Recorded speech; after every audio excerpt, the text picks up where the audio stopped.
London.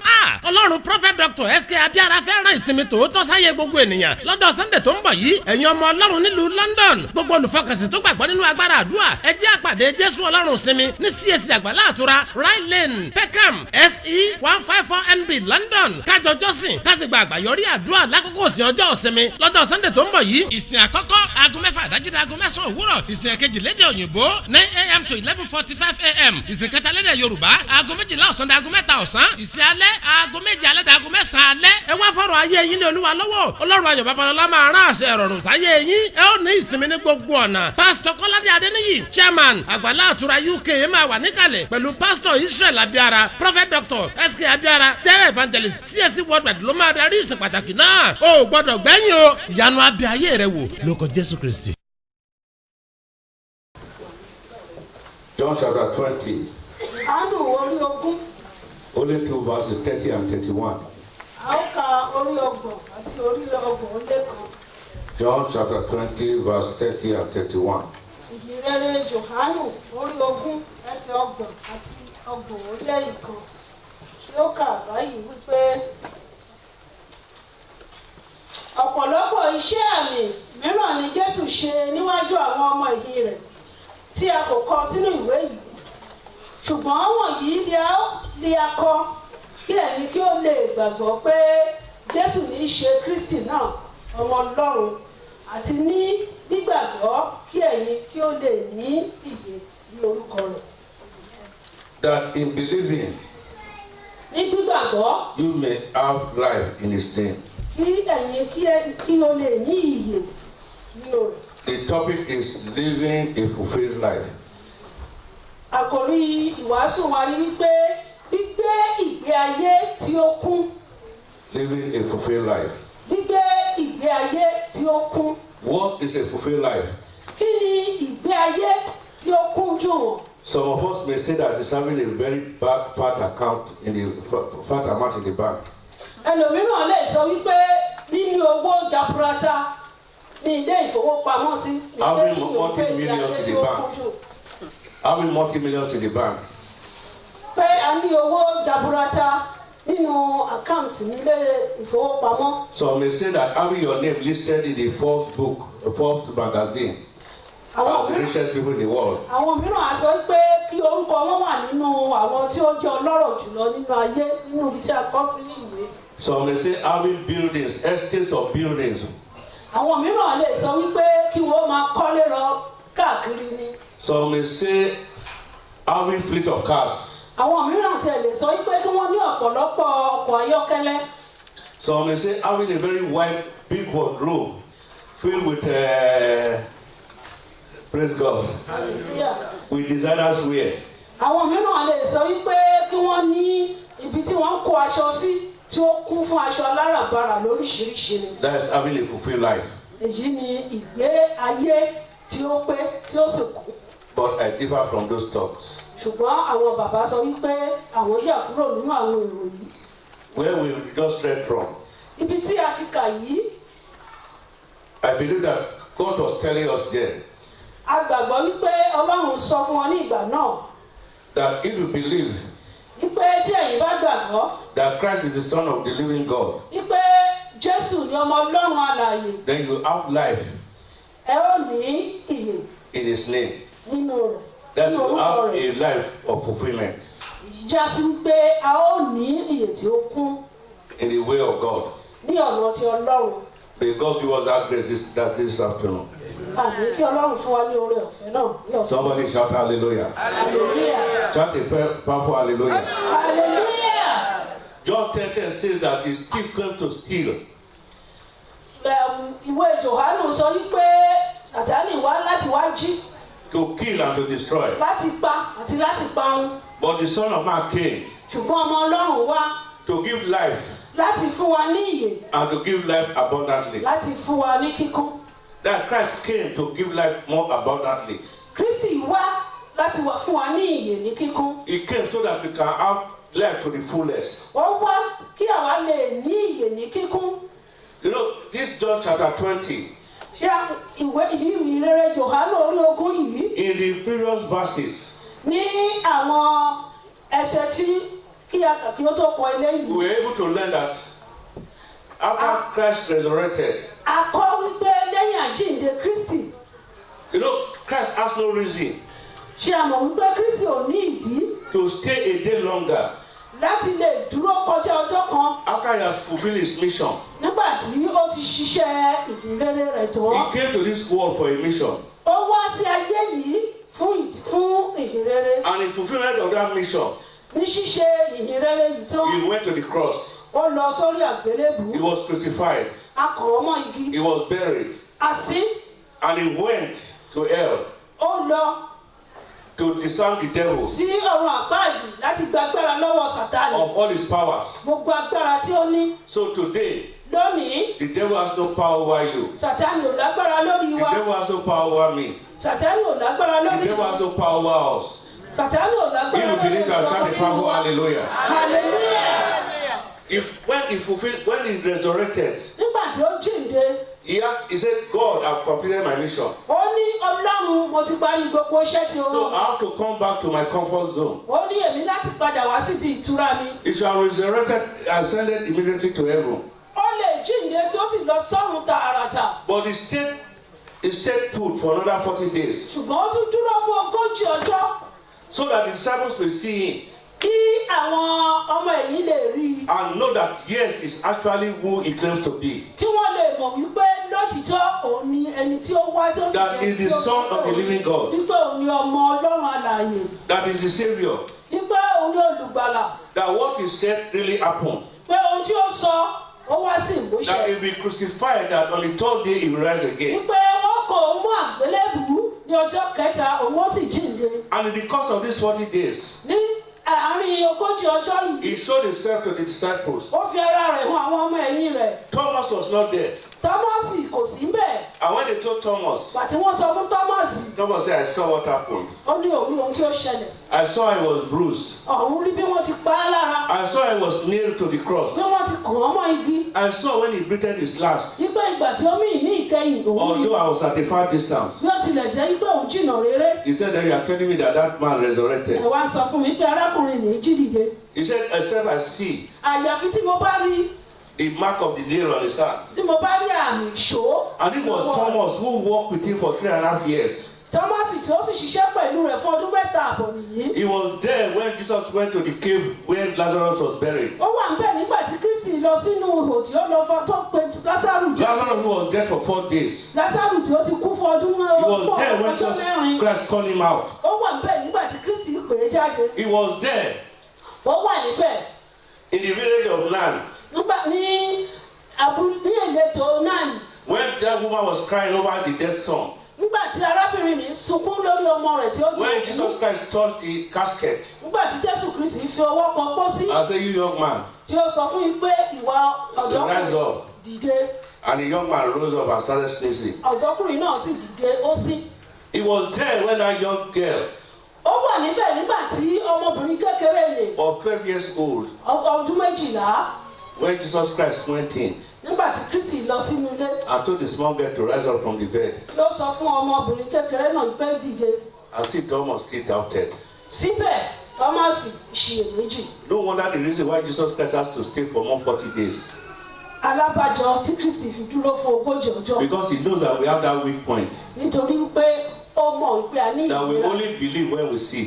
Pé ọ ní àìlera àfìgbà tí a bá But ní on kí a tó that gbàgbọ́. fateful day, Ṣùgbọ́n ní ọjọ́ òtítọ́ yìí when Christ went to the Galilee area, nígbà tí Kristi lọ sí agbègbè Gálílì. he went into the room that was already locked up. Ó lọ sí inú yàrá tí a tì. And the disciples were inside the room. Àwọn ọmọ yìí rẹ̀ sì wà nínú yàrá yìí. He went and said, Thomas. Ó lọbẹ̀ wọ́n wá sọ fún Tọ́másì. He said, after saying that peace be unto you, Lẹ́yìn ìgbà tí ó ti sọ fún wọn wípé àlàáfíà he fún said, Thomas, look at my hands. ó ní Tọ́másì wo ọwọ́ mi. Feel the mark of the nail. Ó ní wò ó mọ àmì tí ó wà níbẹ̀. When Thomas saw it, Nígbà tí Tọ́másì rí he said, my Lord and my God. ó ní Olúwa mi Ọlọ́run mi. He said, yes, you can say my Lord and my God, Ó ní o lè sọ bẹ́ẹ̀ wípé Because Olúwa you mi have Ọlọ́run mi nítorí o ti rí. because you have seen it. Nítorí o ti rí. He said, but today, from today, Ṣùgbọ́n láti òní lọ, he said, blessed are those who do not see, ó ní ìbùkún ni fún àwọn tí kò rí. but Àmì tí ó believe. rí but believe. Àwọn tí kò rí ṣùgbọ́n tí wọ́n gbàgbọ́. Said, blessed are those. Ó ní ìbùkún ni fún àwọn. That was the day Ọjọ́ náà ni. that God signed that check for you and me. Tí ó buọwọ́ lu ìwé sọ̀wédowó yìí fún A blank check of blessing. Ìwé sọ ìbùkún di. That whenever you believe Ipò ohunkóhun tí a bá gbàgbọ́. that is the Son of the living God. Pé òun ni ọmọ Ọlọ́run. That whenever you believe Nígbàkígbà tí a bá gbàgbọ́. that Jesus Christ is the Savior of the whole world. Wípé Kristi ni olùgbàlà aráyé. That whenever you believe Nígbàkígbà tí a bá gbàgbọ́. that is the only way, Wípé òun nìkan ni ọ̀nà. the life Òun ni and the truth. àti òtítọ́. That the comprehensive blessing Ó pé ìbùkún ní pípé that's attached to that belief tí ó rọ̀ mọ́ gbígbàgbọ́ yìí will automatically be manifested in your life. yóò máa farahàn nínú ayé wa. Then he came down Ó wá sọ̀kalẹ̀. in that scripture. Ní ìwé ìwàásù yìí. He said, for you to have a full life, Ipẹ́ fún wa láti ní ìyè kíkún, for you to have a fulfilled life, láti ní ìgbé ayé kíkún, you have to believe. a ní láti gbàgbọ́, You have to believe. a ní láti gbàgbọ́, Then you have a fulfilled life a ó tún ní ìgbé ayé tí ó kún in Jesus Christ. nínú Kristi. Somebody shout hallelujah. Hallelujah. You as a child of God, me as a child of God, we are on a journey. Ẹ̀yin àti èmi gẹ́gẹ́ bí ọmọ Ọlọ́run a wà ní ìrìn àjò. We are on a journey, a daily journey. A wà ní ìrìn àjò We lójoojúmọ́. are in a moment to moment journey Ní ìṣẹ́jú sí ìṣẹ́jú in this world. ní ayé yìí. So we should always endeavor Ó yẹ kí a máa tiraka for every moment of our journey fún pé ní gbogbo ìgbà nínú ìrìn àjò that I ayé want to wa. look back on the previous moment Wípé mo fẹ́ bójú wo ẹ̀yìn. and say I derive a fulfillment from that moment. Wípé mo wò ó mo sì rí kíkún nínú àkókò yìí. That will bring you the ultimate fulfillment. Eléyìí ni ó mú ìgbé ayé kíkún tí ó fi fún wa. You can only have a fulfilled life A lè ní ìgbé ayé kíkún through Jesus Christ nínú Jésù Kristi nìkan if you are Christ-like.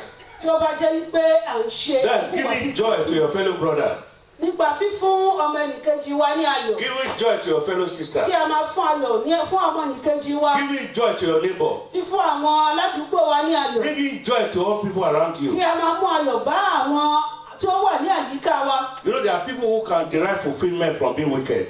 Ṣé ẹ mọ̀ wípé àwọn mìíràn wọ́n máa ń ní kíkún kí wọ́n máa mú ìbànújẹ́ mọ́ ẹ̀mọ́ Yes, ẹnìkejì they wọn. can rejoice in being wicked. Wọ́n lè máa yọ̀ nínú ṣíṣe búburú. They can rejoice in bringing down their fellow people. Wọ́n lè máa yọ̀ nínú kí wọ́n máa ṣe ohun tí ò dá sí They can rejoice ẹnìkejì in wọn. bringing down their fellow brothers. Wọ́n lè máa yọ̀ nínú kí wọ́n máa fa arákùnrin wọn wálẹ̀. Living a fulfilled life. Gbígbé ìgbé ayé tí ó kú. When you wake up in the morning, Tí a bá jí ní òwúrọ̀, you should look at the previous day. ẹ jẹ́ kí a wo ọjọ́ tí ó ti kọjá lọ. Was I able to impact the world through what I did yesterday? Ǹjẹ́ mo fi ohun gbígbé ayé mi ti àná ǹjẹ́ kí mo jẹ́ kí Was I wọ́n able wọ́n to yẹn? impact joy into the life of people? Ṣé mo fi ayọ̀ sínú àwọn ènìyàn? There are people in the world today who will look back that can say yes, they lived a fulfilled life. Àwọn kan wà lórí tí wọ́n bá wo ẹ̀yìn wọ́n á sọ wípé wọ́n gbé ìgbé ayé pípé. See a person like Nelson Mandela. Ẹ wo ìgbé ayé Nelson Mandela. He went through Ó là kọjá, tribulation. ó la ìdààmú kọjá. But on the long run, we can say that yes, he was fulfilled. Ṣùgbọ́n ní ìgbẹ̀yìngbẹ̀yìn a lè sọ pé ó gbé ìgbé ayé pípé tí ó sì kún. Living a fulfilled life does not mean that there will be no tribulation. Ipe a fẹ́ gbé ìgbé ayé pípé kò já sí pé kò sí ní sí It wàhálà. does not mean there will be no problem. Kò já sí pé kò ní sí làásìgbò. If we go to the scripture also, Tí a bá lọ sínú ìwé mímọ́ we see pàápàá, people like Apostle Paul. a ó rí àwọn ènìyàn bíi àpọ́stélì Pọ́ọ̀lù. After he converted to the way of Christ. Lẹ́yìn tí ó ti di ọmọlẹ́yìn Kristi. You know, when I read the book of Acts, Ṣé a mọ̀ pé ńgbà tí a bá ka ìṣe àwọn àpọ́stélì, you know, I pity your enemies. a máa ń káàánú fún àwọn ọ̀tá wa ni. I pity the enemies that stand as enemies of Christians. A máa ń ṣe káàánú àwọn tí ó dúró gẹ́gẹ́ bí ọ̀tá Kìrìsìtẹ́nì. Because as a Christian who is fully in Christ, Gẹ́gẹ́ bí ọmọlẹ́yìn Kristi tí ó wà nínú Kristi. anybody who is waging war against you, waging war against a rock. Ẹnikẹ́ni tí ó bá ń gbógun tì wá, àpáta ni ó ń gbógun tì. If it comes against the rock, what will happen to the Tí person? ó bá kọlu àpáta, yóò mú tútú. See in the book of Acts chapter 23, Nínú ìṣe àwọn àpọ́stélì orí kejìlélógún, if you reach verse 12, Hòtẹ́ẹ̀lì orí kejìlélógún. They say some group of men. Ó ní ọ̀wọ́ àwọn arákùnrin kan. They said they were about 40. Ó ní bí ogójì. They came and they swore an oath. Wọ́n wá, wọ́n sì búra. Maybe they swore an oath with their blood. Bóyá wọ́n búra pẹ̀lú ẹ̀jẹ̀ wọn. Maybe they put blood inside kola nut and ate it together. Bóyá wọ́n tiẹ̀ kó obì sínú igbá tí wọ́n sì jọ jẹ́ papọ̀. Say until we keep poor. He said until they keep poor. Pé àyàfi ìgbà tí wọ́n bá pa Paul. They will not drink water. Báwọn ò ní mu omi. And they will not eat food. Wọn ò sì ní jẹun. Where you are in Christ. Nígbà tí a bá wà nínú Kristi. You will always be ahead of your enemies. A ó máa wà lókè kọjá àwọn ọ̀tá wa ni. Any plan they plan against you will be revealed. Gbogbo ìmọ̀ ibi wọn àṣírí rẹ̀ ó máa tú sí It wa was a lọ́wọ́. small boy that heard their plan. Ọmọkùnrin kékeré kan ni ó gbọ́ bí wọ́n ti ń jíròrò. Went to tell Paul. Ó lọ sọ fún Paul. But the rest is history. Ìyókù ìtàn ni. I believe before Paul even left Caesarea on the journey to Rome, those people must have died. A gbàgbọ́ yí pé kí Paul kó tó kúrò ní Syria lọ sí Rome, àwọn ni wọ́n ti di olóògbé. Because they did not see him to kill. Torí wọn ò rí. And their oath is except until we are able to kill him, we will not eat, we will not drink. Ìbúra wọn sì ni wípé títí tí wọ́n fi rí tí wọ́n fi pa wọn ò ní jẹ. Your enemies this year will destroy themselves. Ọ̀tá àwọn nínú ọdún yìí wọ́n rùn ara wọn. I say your enemies will destroy themselves. Ìbúra ọ̀tá wa ni wọ́n rùn ara wọn. That song. Ẹni tó wáyé tilẹ̀. Ayé mi lẹ́nu. Ó dá mi lójú. Àbí àdá. Ẹni tó wáyé tilẹ̀ tó ń ayé mi lẹ́nu. Orúkọ Jésù lè ayé mi. To round up, children of God. Láti gba ojú gbogbo rẹ̀ dé. To round up. If you want to live a fulfilled life, Tí a bá fẹ́ gbé ìgbé ayé pípé, you will not live a life of lie. a ò ní gbé ìgbé ayé irọ́. Because the Bible says the devil is the father of all liars. Ìwé mímọ́ sọ wípé èṣù ni bàbá irọ́. If you want to live a fulfilled life, Tí a bá fẹ́ gbé ìgbé ayé kíkún tí ó pé, you will not steal. a ò ní jalè.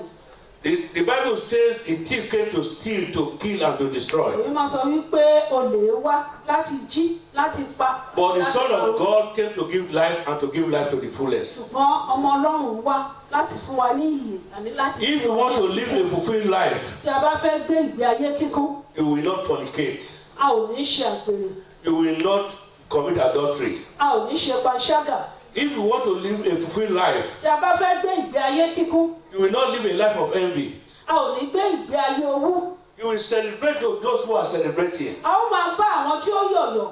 You will be happy at good things. Inú wa ó máa dùn sí ohun rere. You will not be calling your brothers and sisters names. A ò ní máa pe arábìnrin àbí arákùnrin wa ní When you see orúkọ somebody burúkú. who God is blessing, Nígbà tí a bá rí ẹni tí ó ní ìbùkún, then you start calling names. a bẹ̀rẹ̀ sí ní sọ̀rọ̀ ọ̀pọ̀ You start fabricating lies against that A person. bẹ̀rẹ̀ sí ní fa oríṣiríṣi Say lọ́pọ̀. we don't know the business he's doing. Ní àkókò mọ orú òwò tí ó ń ṣe. We don't know the business he's doing. Àmọ́ṣẹ́ tí ó ń ṣe. You know that he's a 419. Bóyá kúkú ń ṣe lùjùbìdì You start ní. concocting stories. Oríṣiríṣi irọ́ la ó máa hun jọ. Papa say you will frame, you will bring up lies, you will glue it together, you will sandpaper it, you will polish it, and you will stand it.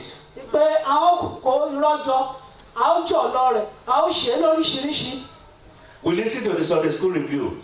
A ti gbọ́ àgbéyẹ̀wò ilé ẹ̀kọ́ ọjọ́ ìsinmi. A lie may last for hundreds of years, but one day truth will catch up with it. Irọ́ lè lọ fún ọgọ́rùn-ún ọdún ṣùgbọ́n ní ọjọ́ kan báyìí òtítọ́ yóò gbà lọ.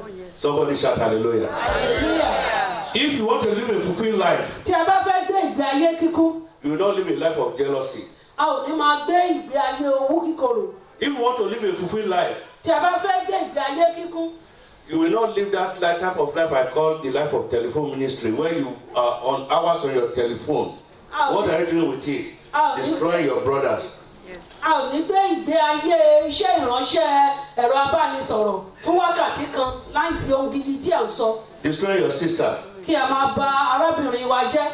Some people have changed their telephone 100 times. Àwọn mìíràn wọ́n ti pààrọ̀ ẹ̀rọ ìbánisọ̀rọ̀ wọn ní ọgọ́rùn-ún. Because they will run the bill, they will not be able to pay, people will call the line. Nítorí pé wọ́n á ti gbé gbóná. wọn ò tiẹ̀ tún nílé sanwó mọ́. Then they go and get another telephone with another name. wọ́n á tún lọ wọ́n á lọ forúkọ wọn purọ́ gború gba tẹlifóònù mìíràn. And then you don't know that those things are registered. ẹ ò ní mọ̀ wípé gbogbo ohun yìí wà ní àkọsílẹ̀. And you have the accusers always there. ẹ ṣe àmọ̀ wípé Sàtánì ẹni òfin ó wà lẹ́gbẹ̀ẹ́. May God give us the grace to live the fulfilled life. lọ́wọ́ fún wa lórí ọ̀fẹ́ láti gbé ìgbé ayé tí ó kú. Children of God, ẹ̀yin ọmọ Ọlọ́run, this life journey nínú ìrìn àjò ayé yìí will end up somewhere. a ó parí rẹ̀ ó forí rẹ̀ sọ́bi kan. Where do you want to end it in? ibo lẹ́yìn fẹ́ forí tiyín sọ sí. I even look at it that we are in an eternal journey. a wò ó wípé a tiẹ̀ wà nínú ìrìn àjò ayérayé. There was a time maybe you were born in your own village. ìgbà kan wà tí a bí wa ní ìletò wa bí ìlú wa. Then a time you went to school somewhere else. àkókò wà a lọ sí ilé ìwé ní ìlú bòmíràn. Maybe you went to university in another place, in another bóyá a location. lọ sí yunifásitì ní ìlú mìíràn. Then from there maybe you came to this place, London.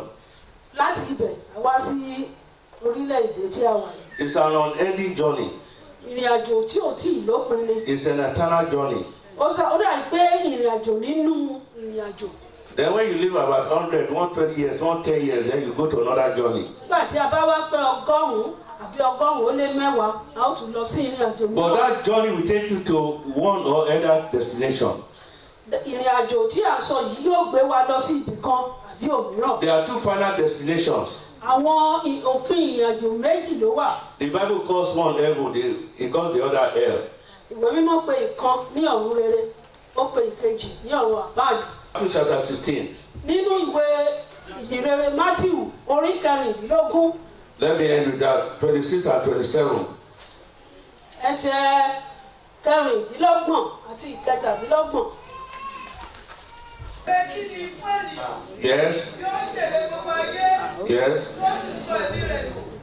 Tàbí kí ni ènìyàn bá fi ṣe ní pàṣípàrọ̀ ẹ̀mí rẹ̀ nítorí ọmọ ènìyàn yóò wá sínú ògo bàbá rẹ̀ pẹ̀lú àwọn áńgẹ́lì rẹ̀ nígbà náà ni yóò san olúkúlùkù gẹ́gẹ́ bí iṣẹ́ rẹ̀. What will profit you pé èrè wo ni yóò jẹ́ fún yín. if you have the half estate in Abuja in Nigeria? kí ẹ ní ìlàjì estate ní Àbújá ní Nàìjíríà. What will profit you èrè kí ni yóò jẹ́. if you have 100 cars in your compound? tí a bá ní 100 ọkọ̀ ayọ́kẹ́lẹ́ nínú ọgbà wa. What profit you èrè kí ni fún yín. if you have your wardrobe filled with designer wear? tó jẹ́ wípé wardrobe wa kún fún oríṣiríṣi aṣọ olówó iyebíye. With a wardrobe full of shoes. bákan náà tí ó tún kún fún bàtà. And in the long run, lẹ́yìn gbogbo rẹ̀ you lose eternity. wá pàdánù ìjọba ọ̀run. Let's rise up. ẹ jẹ́ àdìde dúró. níbi gbogbo tí mo bá ti jà kúrò níwájú rẹ. Lord, help me. Olúwa ràn mí lọ́wọ́. Show me, Lord, Olúwa fi hàn mí. and give me the grace to change. Bí o sì fún mi ní oore ọ̀fẹ́ láti. Raise up your voice and let us pray.